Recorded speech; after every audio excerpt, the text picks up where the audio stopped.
Sorry, I just realized I should record this call because I think there's some really good points, if that's okay. Brilliant.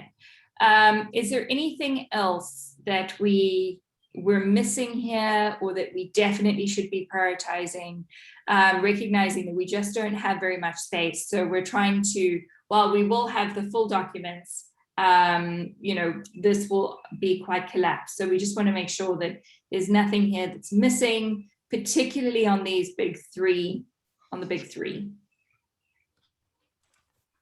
I think you did a good job. I mean, this is what the document said. So thank you for that, guys. Thank you, Greta. And again, you'll have the chance. We will put this in a Google Sheet that you can still comment and add.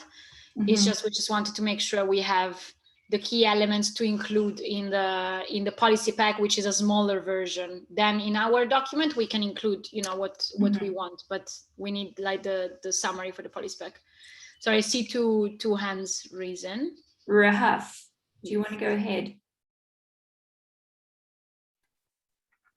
Well, hello to everyone. Yes. So I'm just wondering, I have two comments. The first one, I would really like to understand if you have any intelligence on what exactly being discussed at the G20 side in terms of measuring corruption. Who is the international organization that is advising the G20 at this stage on measurement, and what are they proposing? Because I think this is where we should provide input as C20. And number two, I'm not sure what is being presented to us right now. Is it a summary of what has been received by the participants in the working group? Because it looks a bit wide and vague. Maybe we can attempt to be more specific on what exactly we're advising with respect to the methodology that needs to be adopted by the G20. And thank you. Thanks, Rahaf. So what you're seeing here is everyone's suggestions on the recommendations that came through from in the main document. And so the and within each of the focus areas, there was a set of recommendations. We've collapsed those recommendations into three. If they are very broad and very wide, I certainly do think we can narrow them down. In terms of what the G20 is proposing, we are actually not that sure yet. So we have some documents that they've shared with us, and this will be what we'll discuss sort of in the latter part of the meeting. And we hope to have a meeting with Alfredo and the team this week, or we will be having a meeting with them this week to find out if we can actually make any comments to some of the additional documents that they've sent. But it seems like they've essentially gone ahead and finalized documents without really sharing with us. So we are just trying to figure out how far those documents are and whether or not they've been nailed down or whether or not there's still an opportunity for us to add additional information.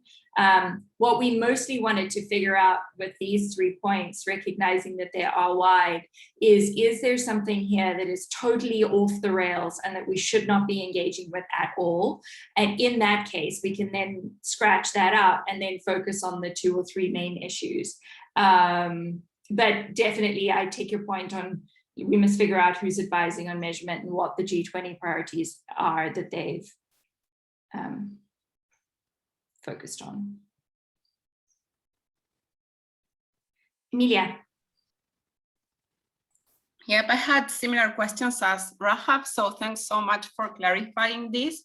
On what is the G20 discussing based on the documents that they have already shared with us? I believe that we have like a lot of things to start working and making sure that what we are recommending, it actually speaks to what the G20 is saying. I am a little bit confused with these 3 recommendations, and I think that would be great if we could get from you and from Julia, like which is the general framework that we are thinking for the policy paper that is going to be part of the policy pack of the C20, because we will have a lot of topics, but we need to have a common narrative under all those topics. So maybe if you could share with us this common narrative, is going to be easier, or at least for me. to be sure that the 3 recommendations that we are being presented today, they're actually making sense for the general policy paper that is going to be part of the policy pack. I am just sharing comments on these 3 recommendations without knowing which is the general framework of the policy paper, which is a little bit tricky. But for instance, on recommendation number 1 of develop a worldwide methodology, I think that would be great if we could have more details on what is that we are suggesting and how that methodology should look like.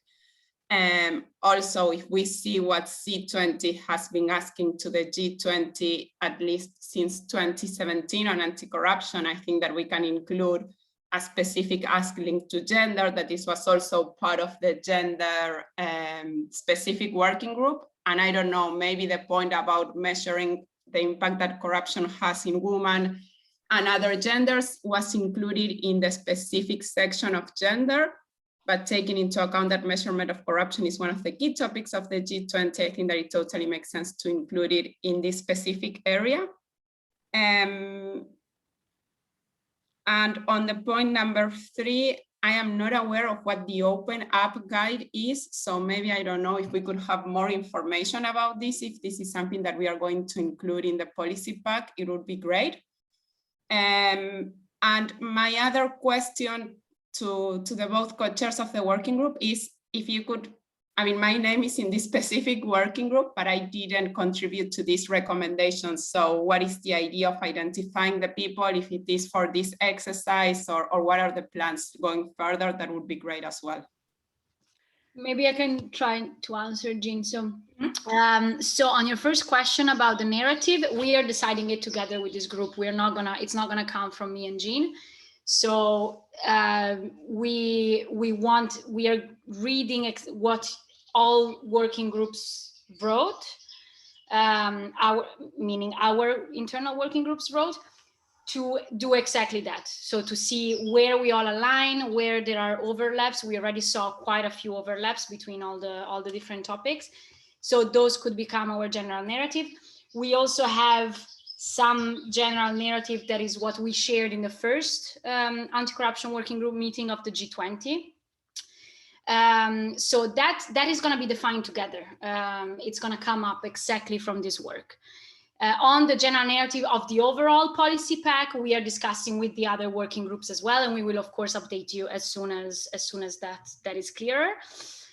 I remember your last question about your name there. These are names that actually you guys put in the slides, so we can, you know, we can take them, like we didn't. No, Julia, just to clarify, that's totally fine. I'm not against my name being there, but my question is, like, my name is there and it's fine, I put my name forward for this, okay. But as I see that we are identifying like so many people, if this is an exercise only for this conversation and to make sure that the experts on this topic can provide information and build the conversation, or I don't know, like as we are having 2 sets of recommendations, like one longer, another one shorter, if you're planning to identify the people that have contributed to this, or if this is only for internal use.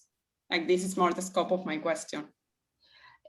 This was intended for internal use, so to make sure that the experts or the people who actually wrote these recommendations have, you know, can clarify today and even later on when we finalize the document.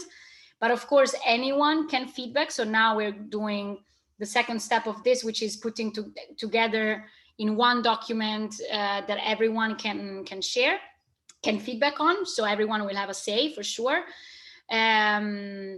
If we want to specify who is the expert on what, we can definitely do that as well. Like that's something we also had as a plan, to provide the G20 sort of an expert list. So from now on, every time they want to focus on something, they know who to contact as well. We don't know what, you know, if that's going to be a success, but that's also something, you know, as a separate thing that we wanted to do as well. So that's also something we can do. But everyone will be able now to comment on everything, and also like add more elements to each, like to make them even more specific. I hope that answers, Emilia. If not, please feel free to also ask again in the chat. I think also just one point I wanted to make is in terms of the general narrative. So the one thing that's popped up across every single solitary one of these things is beneficial ownership. So there's beneficial ownership around gender, beneficial ownership around measuring corruption as it being really important, beneficial ownership around organized crime. And I'm wondering, and so actually one of the points that I wanted to share is that while beneficial ownership is not a priority area for the G20, I think it should, and this is what we wanted to present to the group, that is there enough, or what do people think about creating some sort of a narrative or space around beneficial ownership, just because it has come up independently in every single solitary one of these groups. And I think that, you know, for us, if it's come up so often, I think that there's something that we definitely need to bring forward.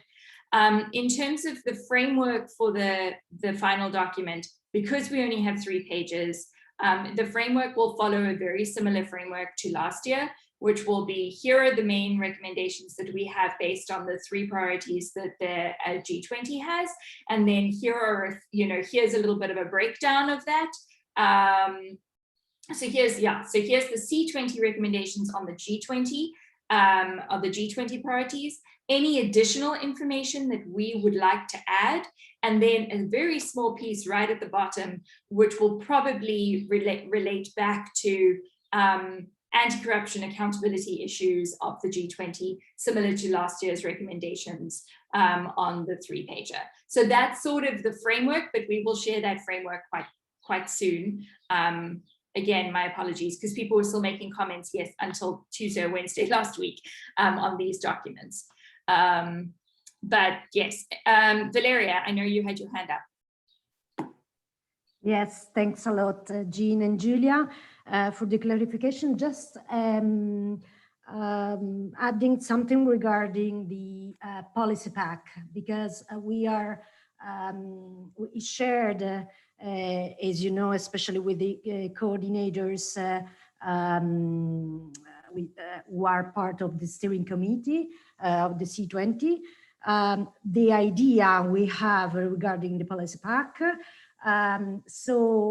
Especially for each specific statement from each C20 working group, we would like to underline at the beginning the challenges we are facing regarding the specific issue, the commitment and the initiative ongoing, or the initiative taken last year from the G20, and at the beginning, at the end of the statement, our specific policy recommendations. So our suggestion is to maintain this kind of framework, which is exactly what you mentioned, Jean, but just to clarify that each statement will have the same structure. And also, I'd like just to add that at the beginning of the entire document, so the policy pack in general, we will do, as a Sherpa team together with the steering committee made up of all of the coordinators of the C20 working groups, we will define a kind of policy analysis in the advocacy framework of the entire C20 on the agenda of the G20 different working groups. Just to add this specific mention to the policy pack, which is ongoing. Obviously, this work we are doing is necessary and helpful to make our policy pack, we hope, effective. Over to you, Jean. Brilliant, thank you. Emilia.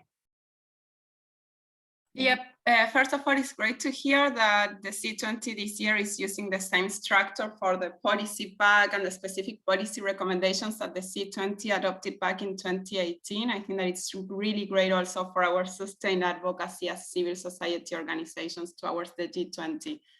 And I was planning to answer your question, Jean, on BO.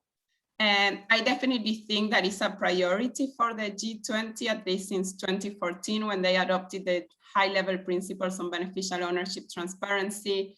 And since then, in different high-level principles and documents, regardless their main focus was or not beneficial ownership, they have always included this.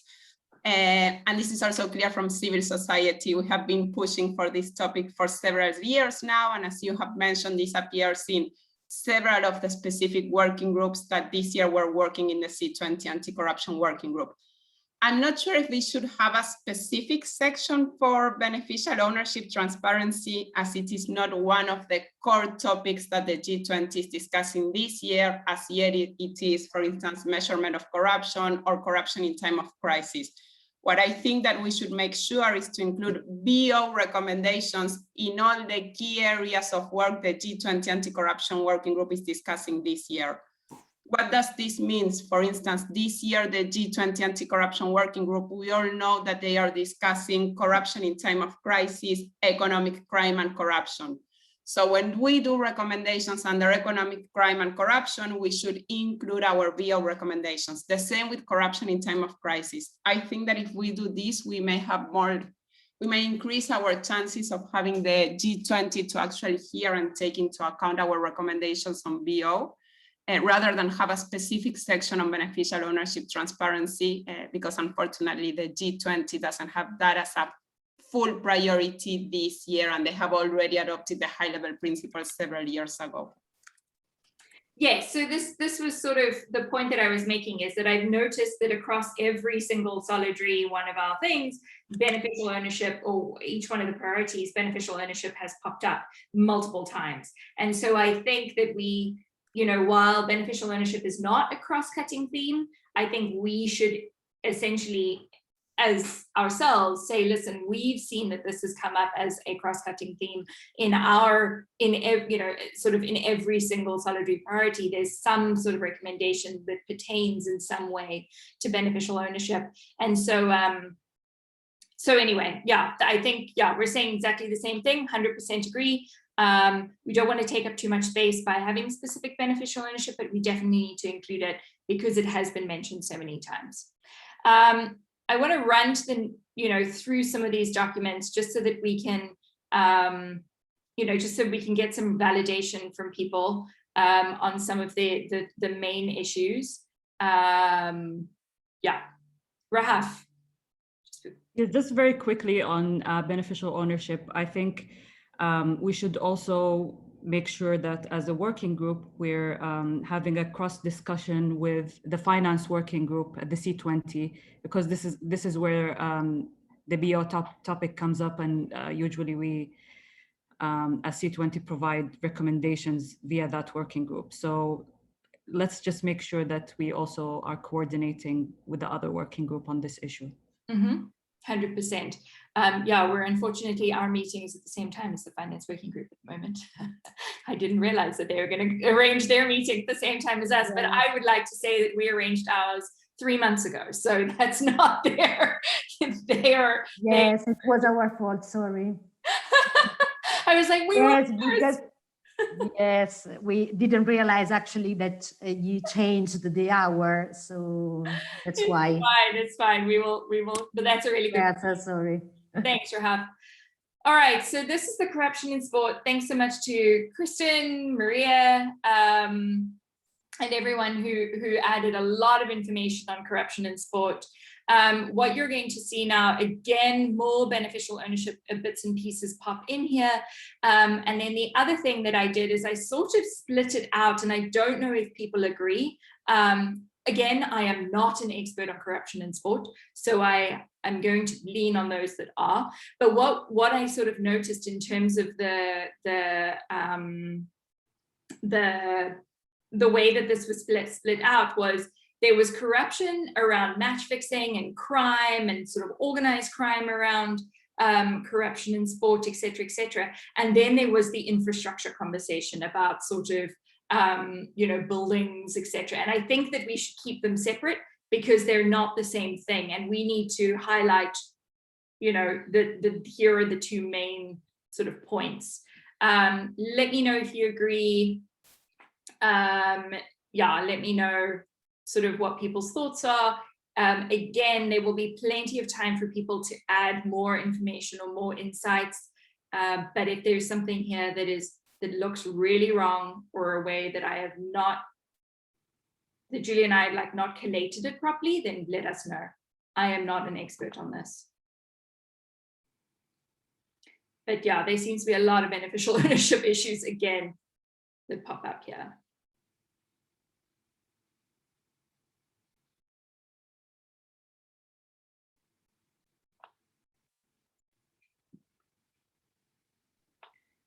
Well, just again, Jean, I hate repeating myself, but I think it's really important to understand what is the discussion that is taking place under this topic at the G20 side, because it is a very broad. Similar to these two issues.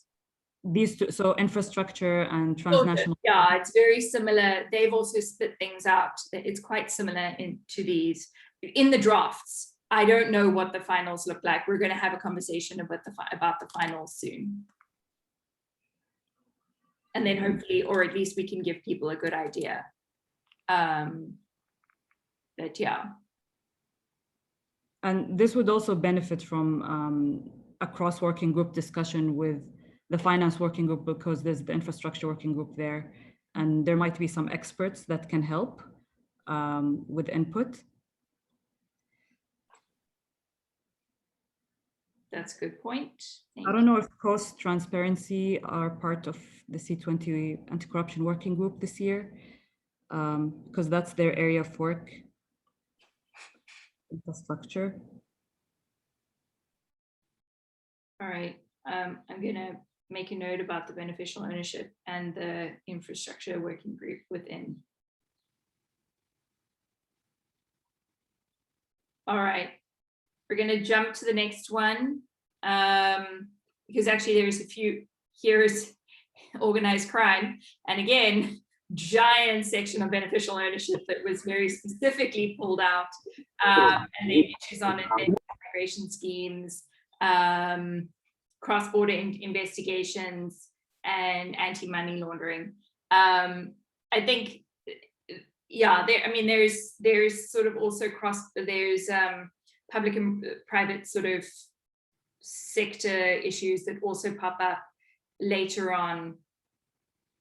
But anyway, I mean, I think some of the main points that we were making really are, yes, we definitely do need to make sure that these interlink with the G20 points. But again, yeah, here's all the beneficial ownership stuff that pops up for organized crime.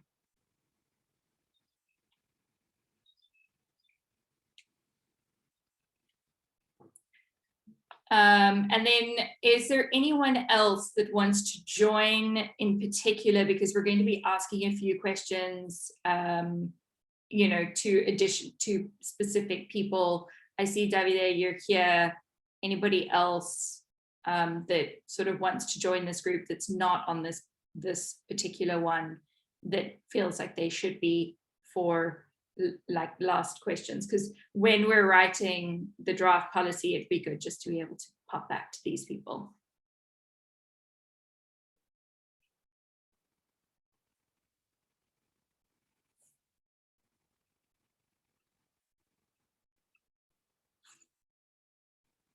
Okay. So these are the main organized crime, and then obviously then there's the specific beneficial ownership, but I think as we've mentioned, we will sort of weave that through. Those are the three main points: the measuring corruption, corruption, sport, and organized crime. We have the group on, no one made a specific thing on times of nobody made specific points on corruption in times of crisis. So we dropped that, but it is also a cross-cutting theme for issues within vaccines. You'll see that there's another point on medicines and vaccines. It comes across in the gender section, and it comes across in a few others. So again, it's sort of, we'll have to see what the G20 propose, and then see how we can pull in from the different points that people make to try and link in. Jean, I have a question. Yes.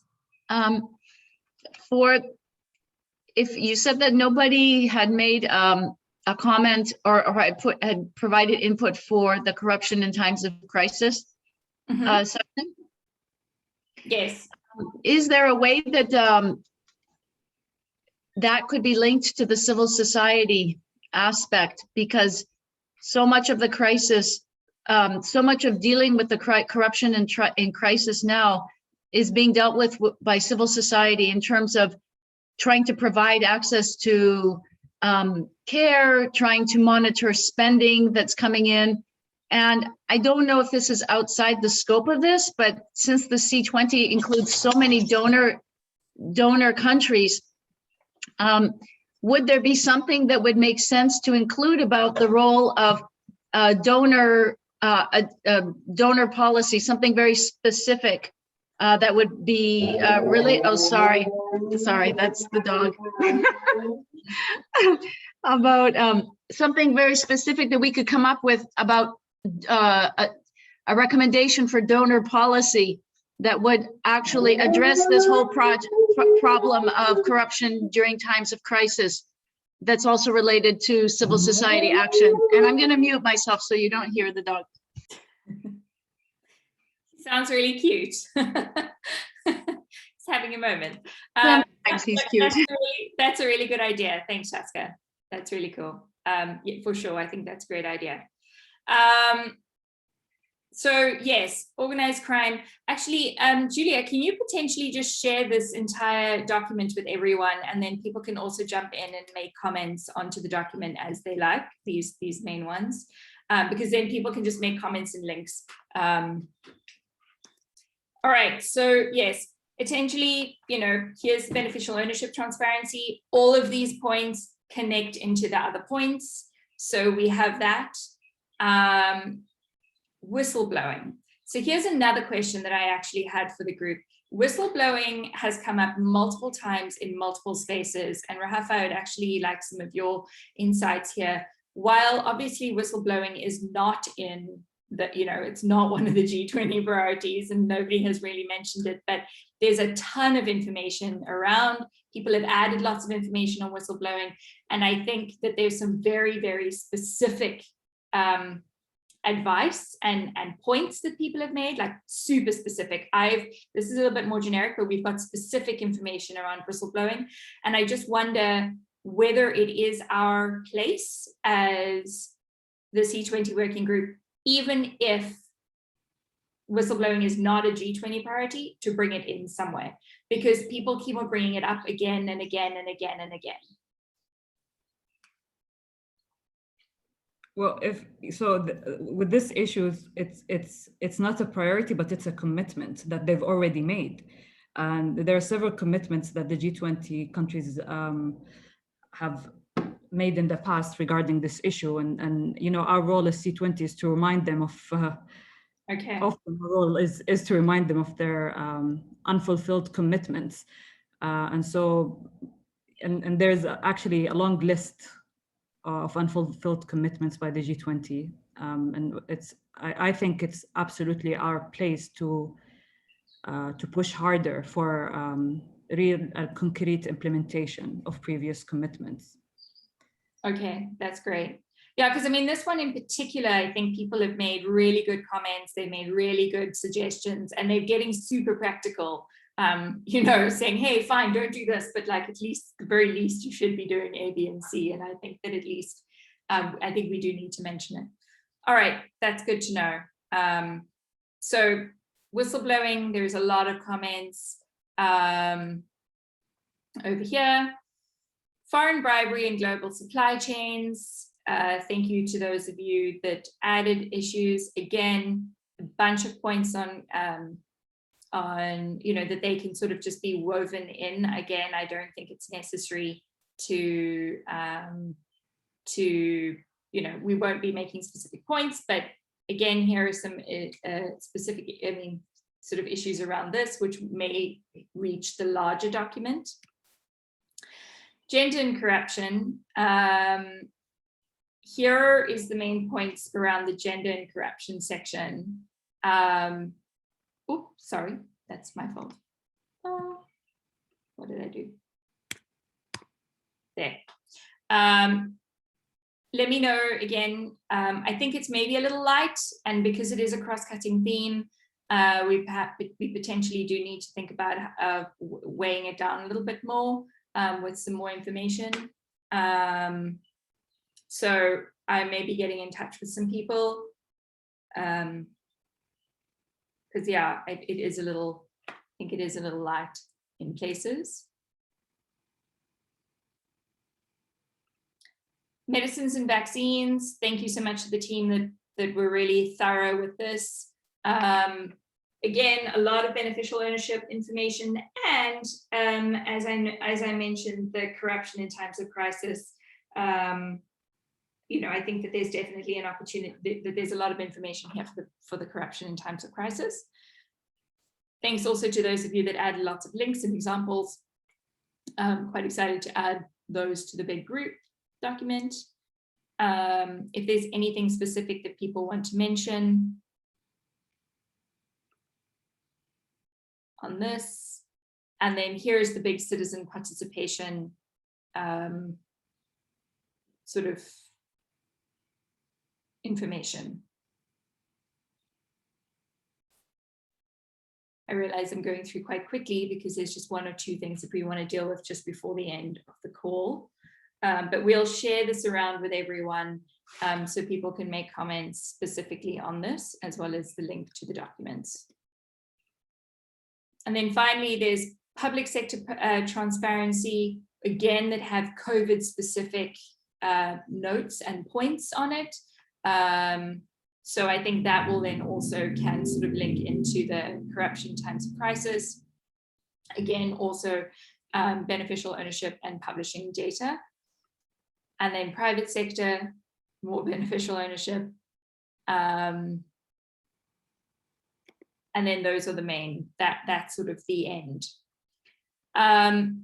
In summary, for all of this, thanks to everyone. Again, what we're going to do is we're going to take a look at what the final documents are, or this sort of in draft documents from the G20, which we will hopefully have this week, and find out how, you know, our work links with that.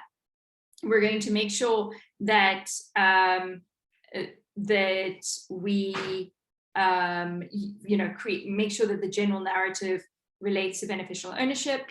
We're going to chat to the finance working group about sort of particularly the infrastructure issues and the beneficial ownership issues, and then looking at linking the corruption times of crisis to the civil society section.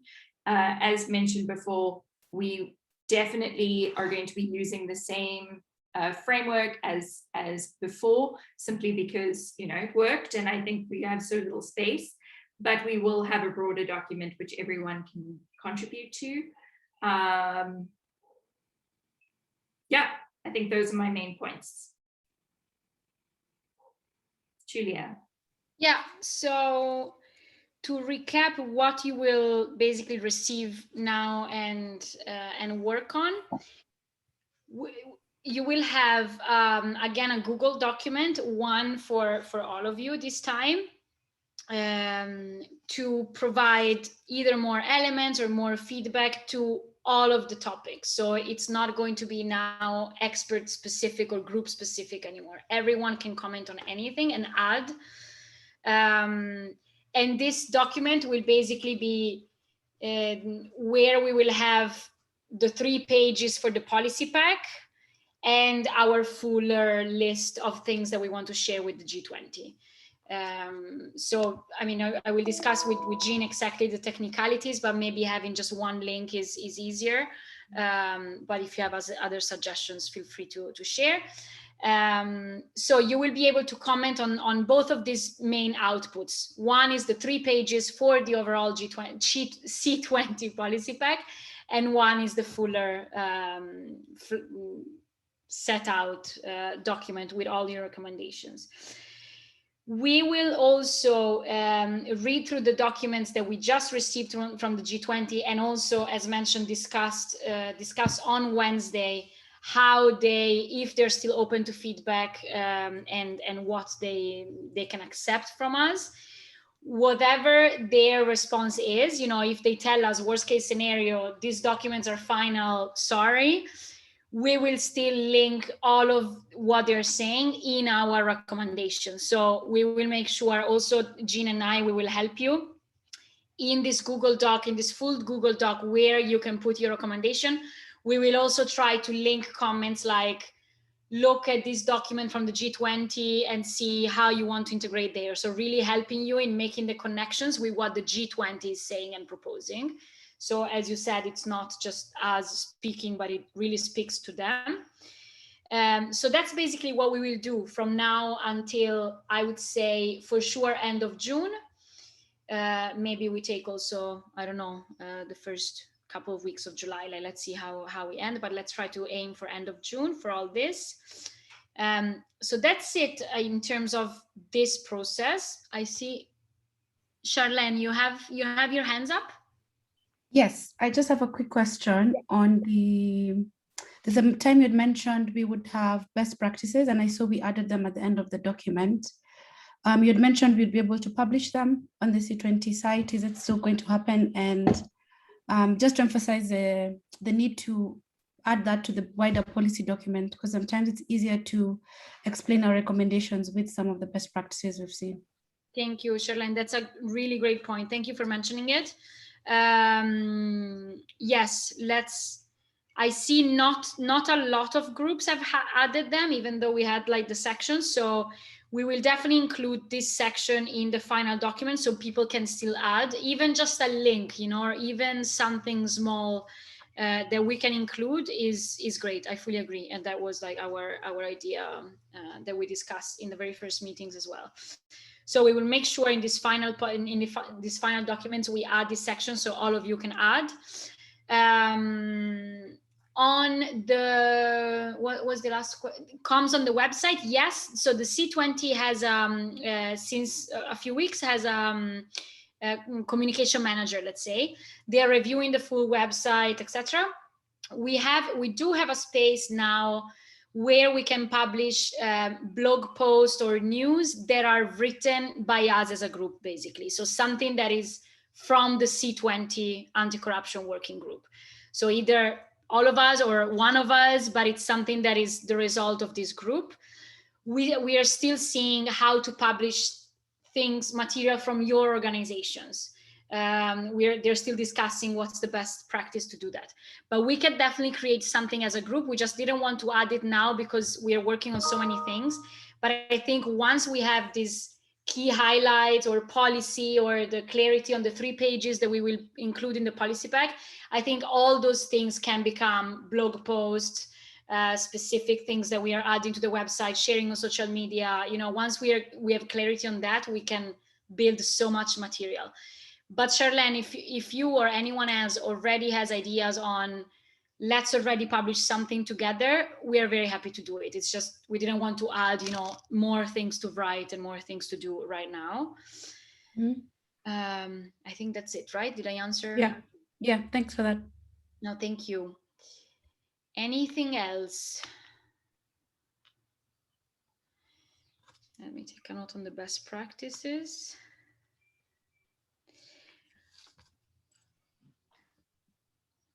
Okay, Jean, did we miss anything else that's coming to mind? No. Emilia, is there anything that we've missed from your side? Yes, please. Rahaf? No, I think that what would be important is regardless of the template where this 3 pages policy paper is going to be put into, to have a common narrative for all the recommendations. And this can be, for instance, I don't know, corruption in time of crisis or something. So for instance, I think that back in 2018, 2019 as well, there was a specific section, after which was the G20 commitments, which is the challenge that we as civil society, we are seeing when it comes to the implementation of these commitments, and then our recommendations. So whether we call it challenge or not, but make sure that we have a space in this 3 pages document where we can build a common narrative for all the recommendations, because if not, it's going to read a little bit awkward just to have recommendations on, I don't know, sport, measurement of corruption, and so on. And I don't know if this is something that maybe both of you have already think about it and you can share a draft with us so that we can all support there, or if it is something that we are all going to build together from zero. Either way is fine for me, but just making sure that we have this common narrative for all the documents. Yes, so I have a few points to add to that, and definitely we are adding that last 5, the last 5 or sort of those few points, and we have a few from there, but 100% we'll be working with everyone to just validate those few points, just to make sure that everyone agrees with them. Yes. Is there anything else? Amelia, just before, sorry, is there anything we're missing, Valeria? Nothing to add from my side, actually. All right. Okay, well, we've got a few minutes left if anyone has any other points. Otherwise, we can finish early, but we will definitely send these along. And Rahaf, sure, that'd be great if you have some questions that you would like to add. That would be excellent. Maybe I was thinking that on mid-June, we will have our face-to-face meeting. Mm-hmm. So we will share with you the calendar and the invitation, of course. Quickly, the idea is to have an internal session among all of the participants of the C20. There are more or less 560 organizations joining this year the C20 from more than 100 countries. So it is a huge engagement group. And then we will have a kind of parallel session, not so parallel, actually. We are trying to make them in different slots from Monday, the 14th of June to Thursday to the 17th of June. And we will have also our session with the so-called official dialogue with the G20 officials. And we are organizing one also on anti-corruption with the chair of the G20 Anti Corruption Working Group, which will take place potentially on Tuesday, the 15th. But obviously we will send you the invitation. And that's all from my side. Yeah, thank you, Valeria, for mentioning that too. Yeah. So just give us a few days to create this shared document that we can all work on, which will be our final ones. So that we take, everything, basically what you saw on the slide, we put it on a clear document. We include all the sessions that you were asking about, so the best practices, the common narrative, etc. So just give us like the time to create that. We will share with you in this email. We will also share with you what the G20 says on Wednesday about how are they gonna listen to our feedback. And probably even more details about the face-to-face meeting. So you have everything in the next email. Just give us, a couple of days to create all this. And that's it, I think. Thank you so much for being here and for coping with this. We know it's, it's messy in a way, but we really think it was our attempt was to make this process as co-creative as possible. So really trying to have a space for everyone to have their voice, even just on one recommendation, but at least everyone had their voice. So they always say the middle is messy. We are hopefully going outside of the middle towards the end, so it will be less messy. But thank you for coping and for participating so much. Thanks Thanks to you. Have a really Thank great you. Take care. Bye-bye. Thank you. Bye, everyone. Bye.